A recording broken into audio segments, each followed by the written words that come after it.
ኢየሱስ ያድናል ይላል ይገድላል ሲሉ ሰምተን አናውቅም አንድም ቀን ኧረ አላህ ይገድላል ነው እኛ ደግሞ የምንለው ተመልከቱ ይሄ ንግግር በጣም ወሳኝ ንግግር ነው ምንድነው ያሉት ኢየሱስ ያድናል ይላሉ አንድም ቀን ያው እኛን ማለት ነው አንድም ቀን ይገድላል ሲሉ ሰምተን አናውቅም ኧረ አላህ ይገድላል ነው እኛ ደግሞ የምንለው አሉ በቃ ይሄ ንግግር በራሱ እስልምናና ክርስትናን ይለያል ቀኛም እንስማማለን በእኛ በክርስቲያኖችና በእስልምና መካከል ያለው ሰፊ ልዩነት በዚህ በአንድ ሴንቴንስ በአንድ አረፍተ ነገር የተያዘ ነው እኛ ምንድነው የምንለው ኢየሱስ ያድናል ነው የምንለው እነሱስ ምንድነው የሚሉት አላህ ይገድላል ነው የሚሉት ታዲያ ወዳጄ የሚገድል ነው የሚያድን ይሻላል የትኛው ይሻላል ምርጫው ያንተ ነው እስልምና ይሄው አላህ ይገድላል እያሉ ነው እኛ ክርስቲያኖች ደግሞ ምንድነው የምንለው ኢየሱስ ያድናል ነው የምንለው አንድም ቀን ይገድላል ሲሉስ ተሰምቶ አይታወቁም አሉ አዎ አንልም السلام عليكم ورحمة الله وبركاته እንዴት ናችሁ ሙስሊሞችና ወንድሞች እንደም ክርስቲያን ወገኖቼ ሰላም ብያለሁ ያው እንደተመለከታችሁት እነዚህ የዩቲዩብ ጡረተኛ ክርስቲያን አቃቢዎች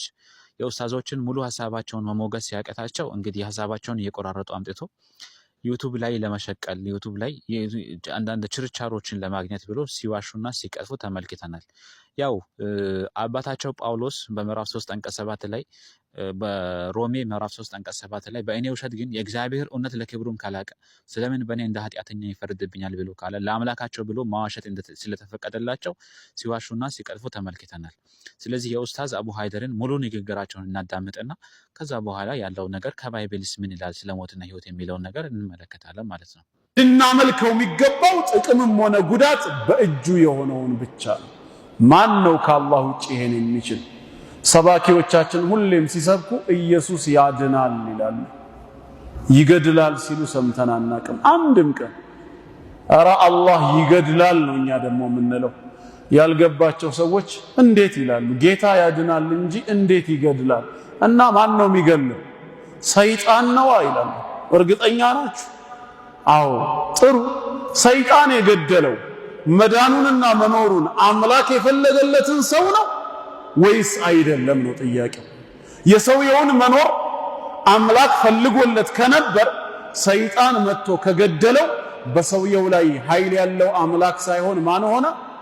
ሰይጣን ሆነ ማለት ነው ስለዚህ ሊመለክ የሚገባው ሰይጣን ነው አይ መጀመሪያውኑ አምላክ እንዲጎዳ እንዲገደል ፈቅዶ ነበር ከተባለስ ሰይጣን ሰበብ ሆነ እንጂ ጉዳት ከሱ ዘንድ ሊመጣ አይችልም ስለዚህ እንደኛ ሙስሊሞች እምነት ሰዎችን የሚያድን ብቻ ሳይሆን ጌታ አላህ የሚገድልም እርሱ ብቻ ወደዚህ ዓለም ስንመጣ ያለሱ ውሳኔ ያለሱ ፍቃድ እንዳልተወለድን እንዳልመጣን ሁላ ይሄንን ዓለም ስንሰናበትም ያለሱ ውሳኔ አንሞት ማንኛይቷም ነፍስ ሕያው የተደረገችው በጌታ አላህ እንደሆነ ሁላ ምትሞተውም በሱ ውሳኔ ነው ጥቅምም ጉዳትም ሚነላህ ከአላህ ብቻ ነው የምንለው እስቲ ኢየሱስ ይገድላል ይበሉ አይችሉም ቃሉም ላይ የለም እነሱም አላሉም ያው ያንተን ቀልብ የሚስበው ሁሌ የሚማርከው ያድናል ስለሆነ ብቻ ነው መግደል ካልቻለ ማዳኑን እንዴት ቻለ ታዲያ ይገድላል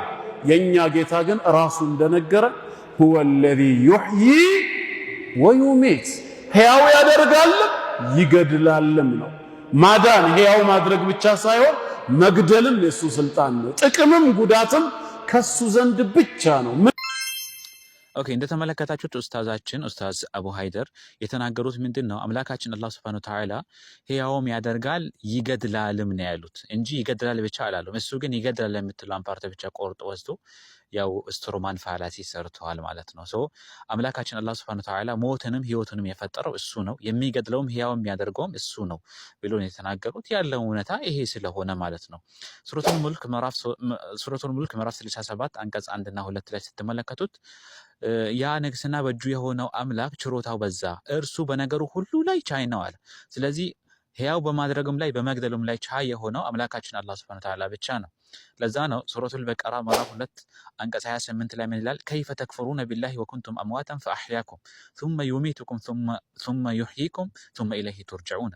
ሙታን የነበራችሁ ስትሆኑ ማለትም ያልነበራችሁ ስትሆኑ ሕያው ያደረጋችሁ ከዚያም የሚገድላችሁ ከዚያም ሕያው የሚያደርጋችሁ ሲሆን ከዚያም ወደርሱ የምትመለሱ ስትሆኑ በአላህ እንዴት ትክዳላችኋል ስለዚህ እኛ ሙስሊሞች በአላህ Subhanahu Wa Ta'ala ስናመን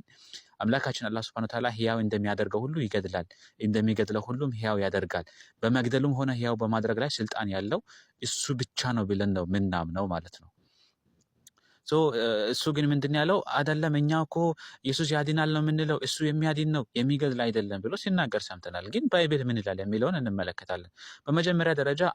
አምላክ ነው ብላችሁ ካሰባችሁ ሕያው ማድረግ ብቻ ሳይሆን ስራው መሆን ያለበት መግደልም መቻል አለበት። ስለዚህ የሚገድል አምላክ ሌላ፣ ሕያው የሚያደርግ አምላክ ሌላ ከሆነ እሱ ሌላ ጉዳይ ነው። ራሱ አምላክ ሕያው ያደረገውን አካል ሰይጣን መጥቶ ወይም ደግሞ ሌላ አካል የሚገድል ከሆነ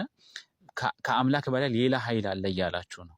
ነገር ግን ባይብል ላይ ምን ይላል የሚለው ስንመለከት በኦሪት ዘዳግም ምዕራፍ 32 አንቀጽ 39 ላይ ምን ይላል? እግዚአብሔር ሲናገር አሁንም እኔ ብቻዬን እንደሆንኩ ከእኔም በቀር አምላክ እንደሌለ እዩ አለ። እኔ እገድላለሁ አለ። ምን አደርጋለሁ? እኔ እገድላለሁ፣ አድንማለሁ፣ እኔ እመታለሁ፣ እፈውሳለሁ እያለ ይናገራል። ተመልከቱ፣ ምን አለ? እኔ እገድላለሁ፣ ሕያውም አደርጋለሁ ብሎ ይናገራል። መጽሐፈ ሳሙኤል ቀዳማዊ ማለትም አንደኛ ሳሙኤል ምዕራፍ 2 አንቀጽ 6 ላይ ምን አለ?